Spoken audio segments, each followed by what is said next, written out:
Tumsifu Yesu Kristo.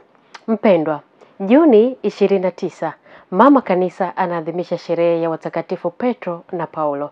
Lakini pia Baba Mtakatifu Leo wa 14 katika historia ya kanisa ni siku ambapo Papa anatoa pallium kwa maaskofu wakuu wa metropolitan husika.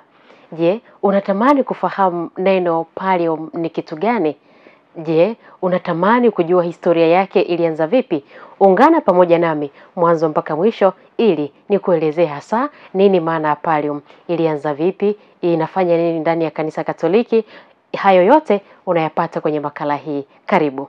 Neno pallium linatokana na neno la Kilatini pallere ambalo maana yake ni kufunika. Pallium ni vazi lenye umbo linalofanana na herufi Y ambalo huvaliwa mabegani na Baba Mtakatifu, maaskofu wakuu wanaoongoza majimbo na patriaki wa Yerusalemu, na huvaliwa baada ya kasula.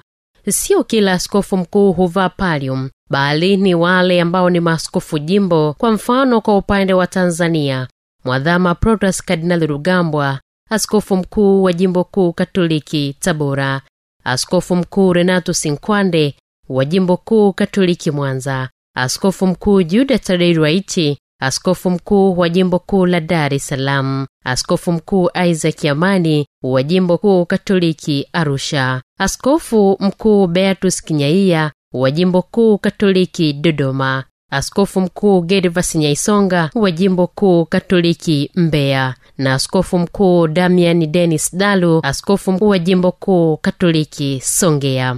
Viongozi hawa huvaa vazi hili kwenye matukio maalumu wanapokuwa kwenye metropolitani zao, yaani kwenye majimbo yanayopatikana katika metropolitani husika. Kwa maana hiyo, pallium ni kitambulisho cha askofu mkuu wa metropolitan na anaivaa tu anapokuwa ndani ya metropolitani yake. Pallium pia imepambwa kwa misalaba 6, kila bega msalaba mmoja, mbele miwili na nyuma miwili, na pallium ya Baba Mtakatifu inawekewa spinula ambavyo ni vitu vitatu vyenye umbo kama misumari au miiba. Neno spinula lina asili ya Kilatini na humaanisha mwiba mdogo. Pallium ni vazi lenye maana mbalimbali. Maana ya kwanza inaonyesha umoja na ushiriki kati ya Baba Mtakatifu pamoja na maaskofu wa metropolitani husika. Pia ni ishara ya ushirika wao na Baba Mtakatifu na mamlaka walionayo ndani ya metropolitani zao. Maana ya pili ni Kristo mchungaji mwema. Pallium hutengenezwa kutokana na sufu safi ya manyoya ya kondoo ambayo hukatwa kutoka kwa kondoo siku ya sherehe ya Mtakatifu Agnesi tarehe 21 Januari. Kama unavyojua, neno Agnes asili yake ni Kilatini, yaani Agnus, ikiwa na maana ya mwanakondoo. Hivyo sufu hiyo hukusanywa na mara nyingi pallium zinashonwa kabla ya Pasaka kulingana idadi ya maaskofu wakuu wanaokabidhiwa pallium hizo.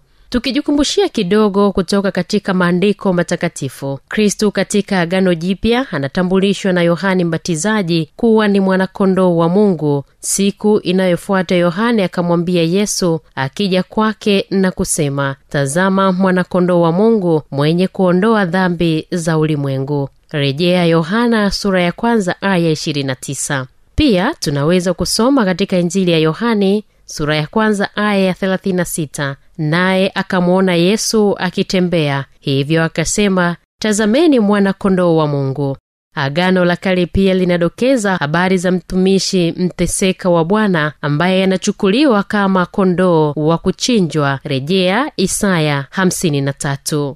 Kristo amejitoa sadaka kwa ajili yetu ili atukomboe. Ni jinsi hiyo hiyo kondoo hutoa sufu safi ya kutengenezea pallium, ili kwamba askofu mkuu anapoivaa anaalikwa kumwiga Kristo mchungaji mwema ambaye anawalisha, anawatunza na kuwajali kondoo wake. Maana ya tatu, tunaona kuna kaba inayodondoka kwa nyuma kidogo. Utaona jinsi ambavyo vinavyovaliwa hiyo pallium.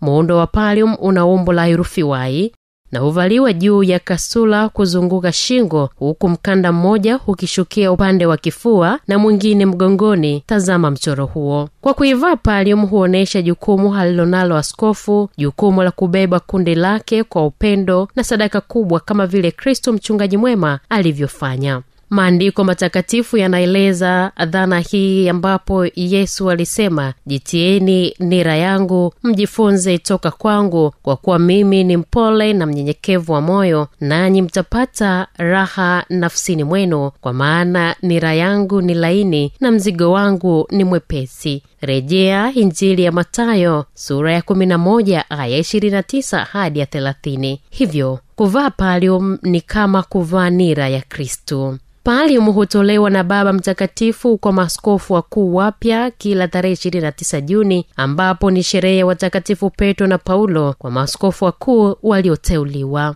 Pallium hizo kwanza huwekwa karibu na kaburi la Mtakatifu Petro mtume, na Baba Mtakatifu ndiye huwapatia pallium hizo maaskofu wakuu wapya. Hii inaonyesha ushirika wao wa kipekee na halifa wa mtume Petro, yaani Baba Mtakatifu. Hivi karibuni utaratibu ulibadilishwa kidogo, ambapo maaskofu walizipokea majimboni katika metropolitani zao kwa kukabidhiwa na balozi wa Baba Mtakatifu katika nchi hiyo. Pallium ina rangi nyeupe, ikiwa na maana ya usafi wa maisha. Kimsingi, historia haituambii ni lini hasa pallium ilianza kutumika ndani ya Kanisa Katoliki, lakini tunaambiwa kwamba baadhi ya wataalamu ni kati ya karne ya mwaka ule wa 150 mpaka 220. Mtaalamu Tertullian kati ya mwaka 150 hadi mwaka 220 alilinganisha pallium na kusema kuwa lilikuwa vazi fulani la Kirumi lililokuwa linavaliwa juu ya nguo nyingine zote. Akafanya uhusiano wake na Kristo na hivyo kutetea matumizi yake miongoni mwa Wakristo. Inasemekana pia Mtakatifu Justino Shahidi mwaka 156 wakati wa kifo chake alikuwa amevaa pallium. Kwa kadiri matumizi ya pallium yalivyozidi kupungua miongoni mwa watawala wa Kirumi, wakati huo matumizi yake yalizidi kuongezeka miongoni mwa Wakristo, hasa katika karne ya 6. Papa Gregory Mkuu mwaka 604 aliwapatia pallium maaskofu aliowapa hadhi maalumu kama heshima ya pekee. Kufikia karne ya 9, pallium ilianza kuvaliwa na maaskofu walioongoza metropolitan, ambao walipaswa kuziomba kwa Baba Mtakatifu. Hadi kufikia hapa sina la ziada, mtazamaji wetu mpendo wa Radio Maria Tanzania. Hiyo ndiyo hasa historia ya pallium ndani ya Kanisa Katoliki na namna ambavyo inavyovaliwa na namna ambavyo ina hadhi ya kipekee kabisa ndani ya Kanisa Katoliki. Kukuandalia makala hii, jina langu ni Tekla Revocatus Siko, ambaye nimekusomea makala hii kwa niaba yake Padre Revocatus Mwemezi kutokea pale Roma, Italia. Endelea kufuatilia mitandao yetu ya kijamii ya Radio Maria Tanzania kwa ajili ya kupata mafundisho mbalimbali na makala mbalimbali yanayohusu mambo ya kanisa, lakini pia mambo ya kijamii. Asante.